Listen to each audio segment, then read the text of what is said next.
ସମାଜରେ ଅସହିଷ୍ଣୁତା ବଢ଼ି ବଢ଼ି ଯାଉଛି ଏବଂ ବହୁତ ସମୟରେ ସରକାରୀ କର୍ମଚାରୀ ମାନେ ଅପରାଧୀ ମାନଙ୍କର ଆକ୍ରୋଶର ଶିକାର ହେଉଛନ୍ତି।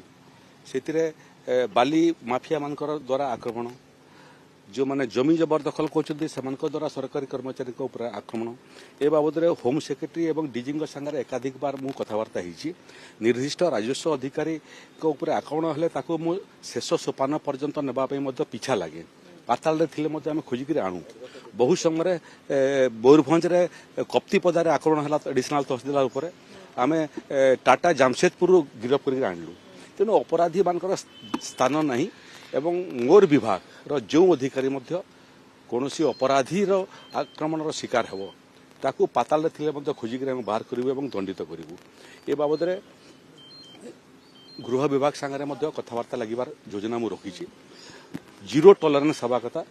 ଏଭଳିଆ ସରକାରୀ କାମରେ ନିଯୁକ୍ତି ଥିବା ସରକାରୀ କର୍ମଚାରୀମାନଙ୍କ ବିରୁଦ୍ଧରେ ଯେଉଁଭଳିଆ ଆକ୍ରମଣ ହେଉଛି ତାକୁ ଅଭ୍ୟାସରେ ପଡ଼ିଯାଇଥିଲେ। ଅତୀତର ଅଭ୍ୟାସ, ଯିଏ ମାରିଲେ ବି ଗିରଫ ହେଉନଥିଲେ, ଏବେ ଗିରଫ ହେବାଟା ଆରମ୍ଭ କଲେଣି, ଆଗକୁ ଦଣ୍ଡିତ ହେବାଟା ଆରମ୍ଭ କରିବେ। ଥରେ ଆଇନ ପ୍ରତି ଭୟ ଆସିଲେ ଅପରାଧ ସଂଖ୍ୟା କମିଯିବ।